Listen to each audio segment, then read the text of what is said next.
What's going on, people? We are Tottenham TV, back here with another Tottenham update. And who else? I've got Brian Daigle back on the channel with me. How you doing, Brian?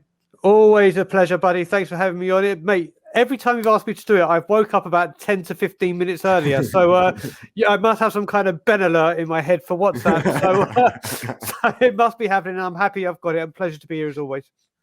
The first bit of news we're going to be talking about today is Spurs have made a signing today. Don Paratici's reign is up and running. Finally, Pierluigi Gollini has signed for Tottenham on loan with an option to a second-year loan. And if he makes 20 appearances in a season, it's an obligation to buy. I'll just read out a little quote from his intro video, and it says, "I'm here to show I can be the future of Tottenham. I'm now here with Hugo. He's a legend of the club. I'm sure I can learn a lot from him." And then he goes on and says, as a team, we have to be really ambitious. We have to try and win something. This is a big club, and this should be our goal. No mention of the Spurs DNA in his first opening statements. I mean, are you happy with this signing? What do you make out of the opening comments as well? So first of all, I'm happy he didn't mention DNA. It means something. It hasn't had anything seeped into him, which is fantastic. We spoke about it on the last update, how I think the deal has been structured in a fantastic way. Didn't know a lot about him about a goalkeeper. One of the things, I knew he played at Manchester United and had a little stint at Villa, but I didn't realise his English was as good as it was. Like when I watched that video, it was absolutely flawless. You could see the joy when he said, "I didn't want." When he said, "I didn't want the Italians to show me any pictures of the training facilities. I wanted to see it with my own eyes." And then you get to see it. It really does look positive. The way this deal has been structured is fantastic. He has got a lot of talent. I mean, again, I think a lot of us have had to do the old Danny Rose and Google him and YouTube him. And obviously, you only show the best bits. You don't see people showing you howlers. But I feel a lot more confident in him being number 2 than Joe Hart. This is what I wanted. I think I said months ago on We Are Tottenham TV, we're in this situation where we need to make sure a goalie is covered for when Hugo goes, or if he stays. And the way this deal has been structured, it's phenomenal. And I'm very, very happy with this deal. Yeah, I mean, I kind of agree with you. I mean, you got to say that we did need a keeper with Hugo Lloris's contract running out. I mean, Gazzaniga, how would you compare Gazzaniga to this Gollini guy? So I think Gazzaniga, for all the ladies, is more appealing on the eye on that part. Look, I mean, when Gazzaniga came in occasionally for Lloris, I thought he was fantastic. In that first stint, he was absolutely outstanding. His distribution was better. I mean, let's face it, my 9-year-old nephew's distribution is better than Hugo's. But we did get to see him in long stints. I think if Gazzaniga had a long stint, he may have turned out to be a great goalkeeper. It didn't work out. There seems to be the issue with Gollini at Atalanta at the moment. He hasn't had the game time. They bring someone in. And we'll just have to wait and see. But I really did like Gazzaniga, and let's just hope this guy can be what they all see in him. You know, like with Hugo, his contract runs out obviously at the end of this season, this coming season. Gollini obviously is going to play backup to Hugo this season. Is there an argument to say that we won't even see too much of Gollini this season? We won't know if he's good enough to replace Hugo by next season. You see, the one thing I will say is, by the sounds of it, at least Hugo this time has genuine competition. This is a younger guy who's got a very, very promising future, as it's been said.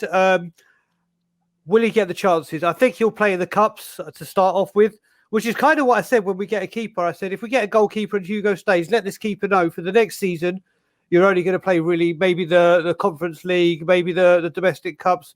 But next season, there's a huge potential for you to obviously. And if he was already about to do that in Atalanta, then I see why he's come.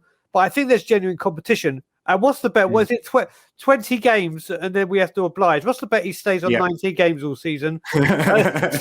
they've got to plan this well. See how many cup games gets it to 19. But we should see. But I think this is for the first time in a long time, genuine competition for Hugo. All right, well, that's music to our ears, and that's the Don Paratici era is up and running with our first signing, which is Luigi Gollini. Let's move on and let's talk about Toby Alderweireld now, because there's been some interesting developments this morning. First, it was broken from Mike McGrath of the Times, and he says Tottenham have accepted a £13 million offer from Qatari-based Al Duahi for Toby Alderweireld, with the deal subject to personal terms and medical in Qatar. Fabrizio Romano also did say that talks have been ongoing with that club and Tottenham over the transfer of Toby. And then European football correspondent Christophe Terrier says, I don't want to butcher that name because I keep butchering the name, but El Duhai, I think that's how you pronounce it, say they expect Toby Alderweireld in Doha later today to discuss the transfer. I mean, with Toby Alderweireld, but in my opinion, he was probably our best centre-back last season. Is it a bit too soon for him to start going to places like Qatar to carry on his career in? So this is where Cody Mack used to joke and say that Toby was the mole.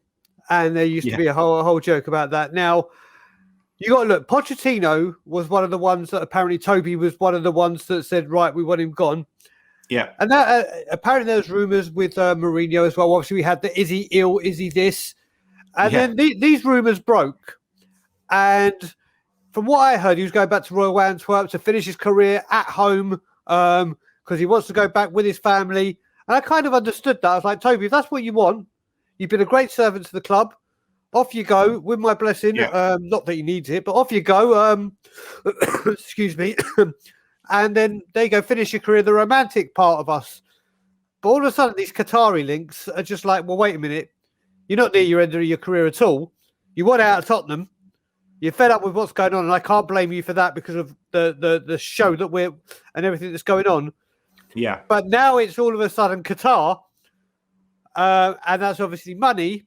Maybe Cody was right all along. Maybe it is I mean, this doesn't look good on him. It's like, I want to finish my career in Belgium. Oh, Qatar's come. Off I go. So I think he needs to go either way. I think we just need to get him out the door now. Anyway, they say Qatar, I mean, Qatar's quite like Belgium in December time. They're very similar weather, isn't it? Yeah, but probably very similar, very similar. It's like 80 degrees during the day in December. I think he's going there to be a World Cup scout and do a bit of it's Roberto Martinez going, listen, go check out the facilities for me, just so I can get us to the semi-finals and choke again. But yeah, listen, Toby has been a great servant. There's a bit of a cloud over his attitude with this deal and the few things that have gone on, but listen, we need to get him out the door. I think Rodon is the future with hopefully Romero. And who knows if Tomiyasu or whoever else may come in. But let's see, because one thing we were told is once one goes out, one comes in. So all of a sudden him going to Doha makes you think this Romero deal may be even closer than we think. Yeah, I mean, it's very interesting. I mean, do you think this is actually a deal that's going to go over the line? Do you think Toby will actually accept a deal to go to Qatar, though? Because, I mean, the reports are that we've agreed a deal with the Qatari team, but it remains to be seen if Toby is actually open to going there. So let's play this out. He goes on the Qatari's private jet, lands in Qatar, gets shown to his wonderful place, and then they double or treble his wages that he's on. Yeah. I think Toby will go to Qatar. Interesting. Well, let us know in the comment section below what you think. Do you think Toby will end up going to Qatar? I mean, this is one that's completely come out of left field. I didn't expect him to be linked with any sort of move like that whatsoever. But let's move on. Let's talk about Harry Kane, because there was a lot of news doing the rounds yesterday. A lot of rumours about Charlie Kane leaking stories to the press and all this kind of stuff. Charlie Eccleshare of The Athletic has said City do not consider their pursuit of Kane over. They still very much see the potential signing of Kane as very much a live issue, despite Tottenham Hotspur being confident of keeping the striker. Now, I've been doing a lot of thinking over the past 24 hours, and before the last 24 hours, I was convinced that Harry Kane is staying at Tottenham. Now, the way I look at this transfer window is I just see shades of that summer that we sold Gareth Bale in, you know, bringing in all these players and then letting Gareth Bale go last day of the window. Yep. And I actually think that's how this window is going to play out. I think that we're going to make a lot of signings. We're going to get very excited. We're going to have all these signings and Harry Kane and blah, blah, blah. But then I think we might actually let Kane go last day of the window. I mean, what's your opinions on the matter now? So I've been saying the whole time, even before, since the day I think you and me have a £10 bet for charity whether he's staying or going. From what I remember, and I said he's going. I still think he's going. This is the way these are all being leaked, and it's the Sun of all papers. So now the Sun broke this, but we have to remember that the Sun broke that he's going to ask to leave. So the Sun on this story seem to have, as much as I hate to say it, they seem to have a guy who knows what he's talking about. I'm still convinced he's going to go. I think, Man City can pay whatever they want for him. When they say they haven't got the money and they won't pay, this is right. We're trying to say to Tottenham, this is our stance. This is our stance. I still think he's going. I think Man City is his only choice. The main thing we've got to do is, with all these deals, there's got to be a striker that comes in. Yeah. We have to have a striker in before he goes, and it has to be a striker of quality. And the problem we go into that is, as soon as we start going for a striker of quality, the warning signs come up for every team. Wait a minute, have they done a Gareth Bale? Let's start asking for the money. So I've always said that I think he's going to go. I just think it's going to be later on in the transfer window, possibly after we played them.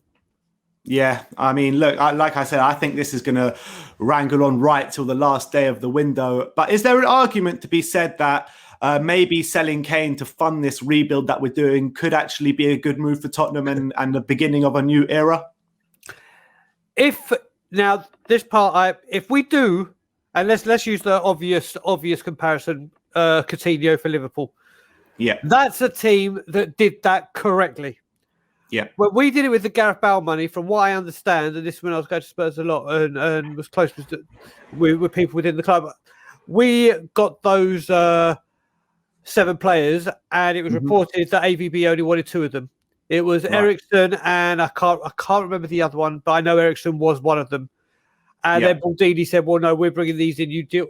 This is where it comes down to, if Kane is going, that this money is spent wisely and how the manager wants it. Not who was available. It's a good deal. It's a good price. The players are bought in to take the club where the manager wants to go and use the formation and the strategies that he does. Now, if that happens, you have to look at it. Kane is our number 1 guy to sell. Let's not joke about it. He is the main guy. He is the superstar of the team, and he is the one that will generate the biggest funds without a single doubt. And if this is what we have to do to rebuild and go stronger, then this is what you need to do in today's football. All about the money, but if we spend it right, then I'm all for it. I mean, I completely get what you're saying. You know, Baldini completely cocked things up when we did sell Gareth Bale, but we do have Fabio Paratici right now, and it seems as though the players that are being seriously linked with Tottenham are the caliber of players that we should be getting in. Let's be honest now, and let me ask you this question. Yep. Would you prefer Harry Kane, Eric Dyer, and Davinson Sanchez at the back, or a Koundé, Romero, and a Danny Ings up front? I would rather the second. Second. Listen, I've got to be serious. Harry Kane, do I want him to stay? Yes, with every single beat of my heart. Do I think he's the greatest striker in the world at the moment? Yes. Do I actually want to see someone in my lifetime beat Jimmy Greaves' record? Yes. Is Harry Kane the only one that can do that? Really? Yes. He's been a phenomenal player, a phenomenal ambassador for the club, and a role model. Now, if these players you were mentioning are coming in now, Danny Ings, I still don't think is the only reason I say Danny Ings isn't the one is because of his injury record. It's all good you bring him in. That 3 you just gave me, you know for a fact you could take Danny Ings out for a lot of it. But we need to strengthen our centre backs. And the first signing is through the door now. So let's see what happens, because it seems to be, like I said to you last time, this Gollini one came out of fresh air. All these rumours, and then boom. And that's what happened with Romero. So let's hope. Yeah. Let's hope this is happening, because the first sign from Paratici, sorry, is a good one. Yeah. Completely agree. Let's move on. Let's talk about Romero. This is coming from a publication called Correo della Sera. I'm not actually sure how reliable they are, but let's read it because it's a good update. And it says Christian Romero has his suitcase ready and will go to Tottenham for 42 million euros plus 10 million euros in bonuses for the defender. Atalanta will now go and sign Demiral from Juventus, which will go and give them the funds to go and sign Manuel Locatelli. So, I mean, this kind of chain does make sense, but do you think it's as far down the line as they say it is? Right, so first of all, I need to say, after my last video, I realised what I said, that Romero is Argentinian. He is Argentinian, so I have to bring that into the equation. Do you know what? I just love that. I love that analogy of his suitcase is packed. It's like, you know, when you're about to go on holiday and you pack a few days before. You can just think, come on, can I go yet? Can I go to the airport? And you can just see him there. Listen, we've all seen, not saying this is the transfer that will do it, but there's that one transfer over here that kind of unlocks the door for loads of things to happen. Now, it seems like this one seems to be a key one in Italy. This one I'm getting more and more excited about. Like I said, I didn't know a lot about him, but I've heard Bob Spur, the Irish Hotspur, and a few more people talking about this guy. And I'm getting I'm getting even more excited than I was. And I'm a firm believer that I think this one is going to go through. Yeah, I really hope you're right, man. I mean, this guy, top defender in Serie A last year, and he was coming up against defenders like De Vrij and Skriniar and defenders like that. And obviously, he was a standout player in the Copa America final for Argentina as well. So it's definitely one to get excited about. And I really hope that quote and that publication are talking the truth, because it's something that I really are desperate to get over the line now. Let's move on. Let's talk about Steven Bergwijn. And this is from a publication out in Holland, Telegraph. And they're saying Tottenham have rejected a loan offer from Ajax for Steven Bergwijn, with Spurs wanting at least 25 million euros if they're going to consider selling the player. And it also goes on to say that Nuno Espirito Santo has really enjoyed actually working with Steven Bergwijn so far. So he doesn't actually want to see him move on. What's your opinion on Steven Bergwijn so far? I think me and Bob Spur are the only ones. I love Bergwijn. I really do. I really think there's a player there. He's just gone for a really rough time. Obviously, not playing last season, the abuse he took after Liverpool, being played out of position. And I mean, we saw in his debut that goal against Man City. And before his first injury, he was tearing it up against teams. He was on fire. Yeah. And it's kind of not worked out since then. And then you just saw that little flash with that goal against Villa at the end of the season. Just that little flash of what he's capable of. And I think there's a real player in there. I don't want to see him go. I really don't. I think he could be hugely beneficial for the team this season. I really do. Do you think that Nuno could do something similar with Steven Bergwijn than what he did with like Adama Traore and someone like that? He could do. I mean, he definitely can't bulk him up as much, because he would need a lot of steroids for that. But listen, I know what you're saying. He's got the potential there. He's quick. He is powerful. And I believe his final ball will be better than Traore's. That seems to be his weak spot, Adama Traore. And I honestly think he could do it. He could do it, and he could use this as an option for also as cover for Doherty if he gets injured, suspended, or we don't get the cover for him. So he is a great player who I think under the right manager, and Nuno seems to be the guy that seems to be like the Poch kind of manager, which everyone seems to like more at the club. And I think he's going to have a great season. I really do think Bergwijn's going to have a great season. I hope you're right, but I agree with you in terms of I really think there's a top player in there with Steven Bergwijn. I think we have seen it in the Tottenham shirt. I think he lost a lot of confidence last year after that Liverpool game when he missed those quite easy chances. The abuse that he suffered was completely uncalled for, and I completely agree. I think that he will and he can be a very big player for Tottenham this coming season and in the future as well. But the last bit of news I've got for you is Crystal Palace have now moved in front of the queue to sign Leon centre-back Joachim Andersen, as Tottenham look like they have taken a step back in the deal. Well, I'm hoping this is because of the Romero and Koundé links and not because of anything else, but it looks as though this one is going to be slipping away from us. So Joachim Andersen, we've only been trying to get him for 7 years, or about 5 years. 5 years, and the real time we're about to get it, Crystal Palace come and overtake us. This is the kind of news that really pisses me off, because there is a guy that we've tracked across 3 clubs that has shown in the Premiership that he can do it, that wants to come to Spurs, and it's been like, we've been interested, this is the time, and then this happens. Listen, Koundé, I said to you, I still don't want him to come. Because now Real Madrid aren't coming. Oh, I might want to come to Tottenham. Go away. I don't want you. If he comes, don't get me wrong, I'll support him, and maybe he'll prove me wrong. But you don't go around saying I don't want to join Tottenham. I see them as a middle tier team, and then say, oh yeah, because the big boys don't come. I'll come to you. I'm sorry. You don't do that. I would rather Anderson came in right now on that basis. But like I said, Koundé would need to prove me wrong. But with Anderson, I really want him to come to Spurs. I think him, because you've got that ball playing as well. When you have those good partnerships, like a Ferdinand and a Vidic, let's say, you have the animal that is Vidic, would be Romero, and you have that ball playing, or even like Jan and Toby as a partnership. But with Vidic and Ferdinand, you have that perfect blend, and Romero and Anderson could be that. That would be my preferred signing. It's just because of Koundé's comments. So hopefully we'll get Anderson. With the Anderson thing, I mean, it seems as though the rumours kind of really died down when Paratici came in. It seems as though before Paratici came in, he was like our top centre-back target. But now since he has come in, it seems as though he's gone down the pecking order and looks as though he could be on his way to Crystal Palace. So surely we got to trust in Don Fabio's vision.